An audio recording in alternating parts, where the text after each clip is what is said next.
Halo semuanya, Assalamualaikum warahmatullahi wabarakatuh. Ketemu lagi dengan aku, Tiwi. Aku mau nelpon teman aku, Malaysia Airlines.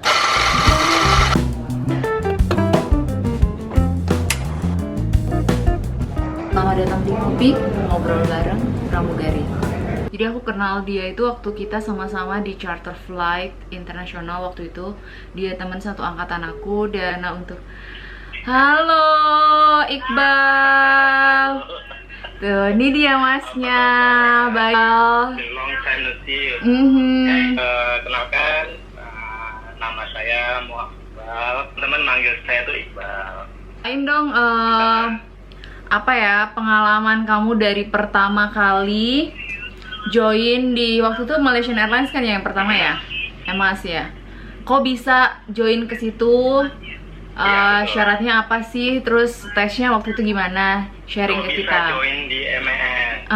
Iya bener. Jadi MES itu adalah kalau istilahnya itu inisial kali ya. Kalau di awal kabin itu pertama kali kita masuk ke dalam sebuah dunia penerbangan itu kita kategorikan adalah inisial ya. Jadi inisial saya itu pertama kali adalah di maskapai bendera merahnya negara tetangga kita di Malaysia, yaitu adalah Malaysia Airlines. Kenapa sih saya kok bisa masuk ke sana? Itu sebenarnya adalah kayak apa ya? Kayak secara kebetulan kalau menurut saya. Karena memang saya itu nggak pernah mengincar untuk bisa join ke sebuah maskapai, karena saya memang incarnya adalah bekerja setelah saya tamat kuliah itu bekerjanya itu di perusahaan besar. Sampai akhirnya si maskapai ini itu buka lowongan pekerjaan. Masih posisinya kuliah di ekstensi waktu itu ya. Saya sudah menyelesaikan diploma saya, kemudian saya ngelanjutin agar saya bisa mendapatkan degree waktu itu. Nah, setelah itu saya baca syarat-syaratnya. Nah, syarat-syaratnya itu pertama yang mereka minta adalah warga negara Indonesia. Warga negara Indonesia, kemudian usianya itu minimal 21 tahun untuk di maskapai luar. Kemudian pendidikannya itu mereka minta juga minimal adalah D3, diploma 3 mereka minta. Nah, kemudian bisa berbahasa Inggris dengan baik, walaupun tidak harus lancar, karena yang dicari adalah awak kabin bukan guru bahasa Inggris, ya kan? Jadi setidaknya kita berani untuk berbicara aja. Yeah. Nah, akhirnya tes demi tes yang ada di Malaysia Airlines itu saya ikutin. Saya ikutin dari mulai pagi sampai itu jam 9 malam. Jadi satu hari itu mereka harus menyelesaikan semua tesnya. Nah, tesnya itu pertama itu pagi-pagi kita datang, ya. Pagi-pagi kita datang itu ya pastilah standarnya maskapai, ada yang namanya tes tinggi badan, tes berat badan, itu wajib banget, ya kan? Nah, setelah tes dari semuanya itu, baru kita masukkan namanya tes administrasi. Administrasi di sini yang mereka minta itu adalah kita diminta dokumennya, bawa yang kopi dengan yang originalnya. Jadi buat teman-teman kalau misalkan nanti ngelamar ke sebuah maskapai, katakan untuk tindakan preventifnya adalah untuk membawa dokumen asli dan dokumen yang kopiannya. Kali-kali aja mereka itu ingin menyamakan dokumennya.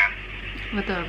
Dari rekruternya itu mencocokkan dokumen kita yang mana yang asli dan dokumen yang originalnya. Sama nggak ya dokumennya ini? Takutnya mereka kita masukin dokumen. Serasi itu saya itu mendapat giliran interview aja itu udah di jam 5 sore. Kebayang dong itu gimana kita lelahnya dan letihnya dalam menunggu, ya nggak sih? Grogi itu luar biasa, karena ini merupakan interview pertama kali buat saya adalah dalam bentuk berbahasa Inggris. Nah, setelah interview satu selesai, waktu itu mereka langsung mengumumkannya. Jadi kita nggak nungguin lagi. Jadi begitu keluar dari ruangan interview, kita tunggu di luar, mereka diskusi sekitar 2-3 menitan, siapa yang masuk ke tahap berikutnya. Saya diarahkan lagi untuk masuk ke ruangan yang namanya catwalk assessment. Nah, di situ diuji yang namanya bagaimana cara kamu berjalan. Mungkin karena yang namanya maskapai, kita adalah brand ambasadornya, brand image-nya mereka harus melihat kita tuh punya kandidat tuh tahulah cara jalan yang seperti apa sih yang profesional kayak begitu. Walk assessment kita itu masuk ke yang namanya announcement test. Nah, jadi dikasih selembar kertas, kamu harus baca di depan mereka. Jadi benar-benar kamu itu punya skills dalam membaca. Membaca itu bukan sekedar membaca, tapi ada intonasi yang kamu mainkan, kemudian di mana kamu harus berhenti, jeda, mengambil nafas, itu penting menurut mereka, karena announcement ya namanya, announcement, baca pengumuman penting dalam pesawat gitu ya. Kalau kamu bacanya datar-datar aja mungkin orang nggak akan tertarik untuk mendengarkannya. Nah, kamu harus juga belajar bagaimana cara membaca announcement yang baik dan bagus agar orang lain itu tertarik untuk mendengar ketika kamu berbicara. Setelah itu masuk ke body check. Ini itu yang dicek itu dari mulai senyuman, kemudian cek kulit dari mulai atas sampai ke bawah gitu ya, cek kulit doang, bukan yang ketutup enggak ya, maksudnya yang dari mulai telinga, belakang sini, leher, segala macam, itu cek tangan, segala macam. Ini tato dan bekas luka itu nggak masalah ya? Dia nyempil, nggak kelihatan ketika pakai, ya ketika dia nggak kelihatan pakai seragam, dia nggak masalah. Yang penting jangan terlihat ketika kita menggunakan seragam aja, itu aja. Sama kayak luka, misalkan, kan kebanyakan kandidat ini ataupun FA wannabe itu mengkhawatirkan, ada luka di sini, please jangan fokus dengan lukanya, fokus aja gimana cara kamu itu menyempurnakan, menutupi lukanya. Jadi nggak usah fokus dengan gimana lukanya, selama aja ketutup, kamu nggak usah masalah. Kita diarahkan lagi ke ruangan yang namanya interview untuk final. Simpel banget ya, jadi cuma 1 harian itu sampai jam 9 malam, akhirnya kita diakhiri dengan interview final, di mana kandidat itu udah ngerasa kelelahan. Waktu final interview itu kita itu dihadapkan dengan tetap 5 orang, si para manajer dari BOD-nya Malaysia Airlines, kemudian direksinya mereka, itu kita lawan 3 orang kandidatnya. Jadi benar-benar di situ lebih lagi, kalau istilahnya di Indonesia namanya pantuhir kali ya. Ya, pantuhir itu lebih ngelihat ke personality-nya kamu, karena kalau pertanyaan dasar itu sudah ditanyakan di first interview, tapi kalau namanya pantuhir dia akan lebih ke menyorot di personality-nya kamu, bagaimana cara kamu bersikap, bagaimana cara kamu menjawab, percaya dirinya kamu itu di hadapan mereka, itu lebih fokusnya mereka ke situ. Jadi bukan lagi pertanyaan-pertanyaan dasar yang saya tanyakan, itu lebih lagi tentang dirinya kamu, tentang siapa sih kamu ini, itu tentang dirinya kamu sendiri. Jadi kamu nggak bisa berbohong tentang diri kamunya. Baru kita ditelepon, oke Iqbal, kamu lulus dalam tahap final interview, sekarang kita minta kamu untuk melakukan yang namanya medical check up. Dari situ kita dites medical check up-nya, dan kemudian kita diwajibkan untuk menunggu sampai dengan informasi berikutnya. Jadi rentang waktunya itu ada 1 bulan dari mulai medical check up sampai ke bulan April. Oke, lama juga ya? Iya, lama. Dari mulai situ kita dikabarin, oke Iqbal, kamu lulus untuk tahap medical check up, kamu akan kita kirim ke Kuala Lumpur untuk melakukan ground training, kayak begitu ya, ground training. Nah, awalnya sampai bulan 5 tuh awalnya ya. Nah, ternyata waktu itu, di zamannya itu ada pandemik juga, teman-teman. Kalau sekarang ini kan kita pandemiknya adalah corona. Ya. Nah, zamannya dulu itu ada SARS. Oh iya ampun, oke. Iya, itu zamannya ada SARS. Nah, jadi kita dipospon keberangkatannya sampai itu mereda wabah itu di dunia. Nah, wabah itu selesai, akhirnya kita itu dikabarin lagi, diinfo sampai ke Oktober. Wow, lumayan lama banget ya, 6 bulan lebih ya. Betul sekali, lumayan lama kita dipospon sama mereka. Kita mulai proses training. Ground trainingnya itu ada 4 bulan. Ada 4 bulan kita menjalankan di Kuala Lumpur. Nah, di Kuala Lumpur itu semua kita disupport. Jadi buat teman-teman yang ingin mencoba ke yang namanya maskapai asing, nggak usah khawatir, nggak usah ragu, karena selagi kita tesnya di negara kita, mereka akan support semua kebutuhan kita selama training di sana. Contohnya adalah hotel, kemudian makan, kemudian uang saku, itu semuanya di-provide sama mereka. Lalu training, ya segala macam training lah ya. Awal-awalnya juga kita ngalamin yang namanya stres, karena baru kali ini saya itu belajar yang dari pagi sampai sore itu full English segala macamnya, dengan materi-materi, dengan istilah penerbangan yang sangat awam di telinga saya. Yang jelas kamu selama training kamu benar-benar belajar. Bukunya itu bukan cuma 1-2 buku, dan bukan tipis-tipis bukunya, nggak ada yang tipis bukunya teman-teman ya. Yang namanya di full set perkara keju juga dipelajari. Benar nggak sih Bu Dewi? Benar, gelas aja jenisnya ada berapa ya Bo ya, pusing ya. Jenis gelas aja dipelajarin sampai gelas lu bangun tidur, gelas minum teh, gelas minum air mineral. Iya. Segala macam bentuk gelas bukan dari basic yang namanya food and beverage atau nggak hospitality school atau yang lainnya, kita nggak pernah tahu sampai sendok segala macam, dan itu pusing banget kepala kita ya. Iya, emang. Itu kalau belajar food and beverage-nya, belum lagi safety-nya. Safety-nya itu ya compare aja dengan Boeing, dengan Airbus, dikombinasikan, kemudian diujiankan. Lu apa nggak kadang-kadang kita ketukar gitu ya, ini di Airbus atau di Boeing ya, Airbus atau Boeing ya ini. Nah, begitulah kurang lebihnya untuk kita yang belum pernah sama sekali tersentuh dengan dunia penerbangan. Finally ya, kita semuanya di wisuda, graduation, orang tua kita undang semua ke Kuala Lumpur, dikasih undangan segala macam untuk menghadiri graduation-nya kita. Seneng banget deh, pasti bangga deh orang tua. 5 tahun kan ya, kalau nggak salah? Iya, jadi itu udah hampir 5 tahun lah, 5 tahun itu saya join di Malaysia Airlines. Oke.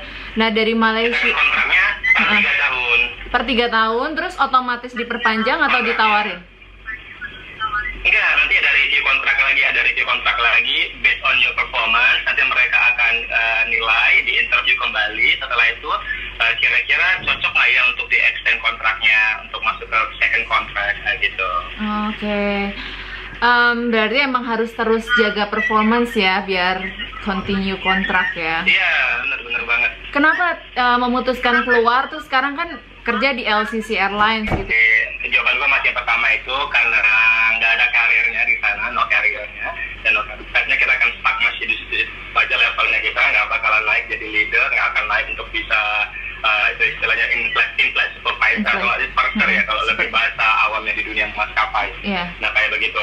Nah itu nggak ada. Kemudian kedua itu kenapa gue resign, karena gue pengen nerusin kuliah gue yang sempat gue tinggalin karena gue harus berangkat ke Kuala Lumpur. Kayak gitu kan, gue ninggalin kuliah gue kemarin tuh itu di ekstensinya. Gue pengen nerusin kuliah dan gue pengen tamatin agar gelar S1 gue tuh dapat kayak gitu. Akhirnya resign. Itu gue pengen ngantor. Iya, gue pengen ngantor karena gue tuh letih banget dengan terbang tengah malam. Gue tuh capek banget dengan terbang tengah malam. Kayak apa ya? Dimana jam gue tidur itu gue harus jagain orang tidur. Ya kan, kalau misalkan kita kan ada shiftnya ya, kalau misalkan untuk jaga malam kan, jaga kabin ya.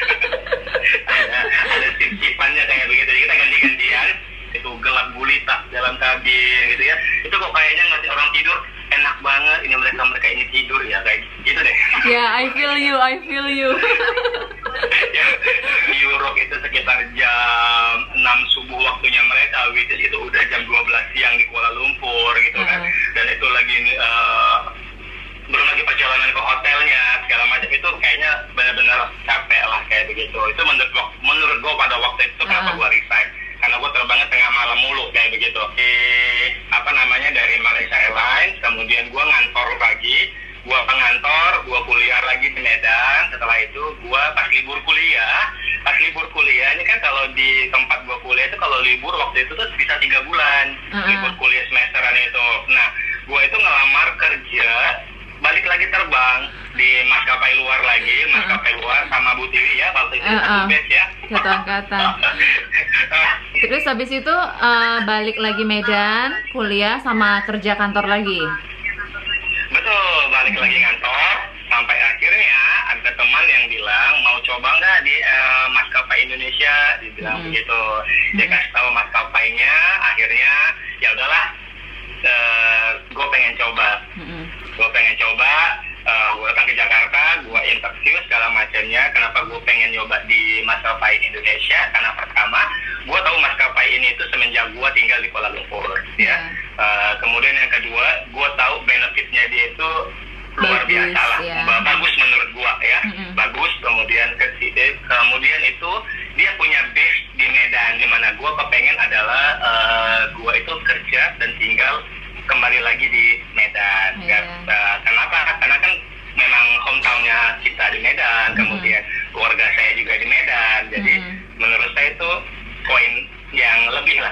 Terus akhirnya keterima dan sekarang base Medan ya. Udah berapa tahun sekarang yang di airline sekarang? Di Medan itu sekarang itu mau masuk ke tahun 9. Wow, tahun ke-9. Gak berasa ya? Iya. Gak berasa banget, oh my god. Bang, Boleh kasih tips nggak buat adik-adik yang pengen jadi kru? Apa yang perlu dipersiapkan? Itu percaya diri ya. Kalau kamu mau ikut rekrutmen, kamu itu harus percaya diri. Percaya dirinya tidak boleh over, tapi juga tidak boleh ke bawah. Kamu tuh harus percaya diri, nggak usah takut dengan yang lain-lainnya. Tetap rileks, santai pada saat kamu itu di interview. Kedua, kamu harus siapkan skills kamu. Skillsnya itu apa aja? Kalau kamu punya bakat, kamu siapin bakatnya kamu bakalan perform bakat apa? Jangan pernah wait apa segala macam, mau bakat apa ya? Dalam itu kamu udah harus tahu. Kamu mau nunjukin bakat apa? Itu kan yang namanya intelligent research. Intelligent research ini penting.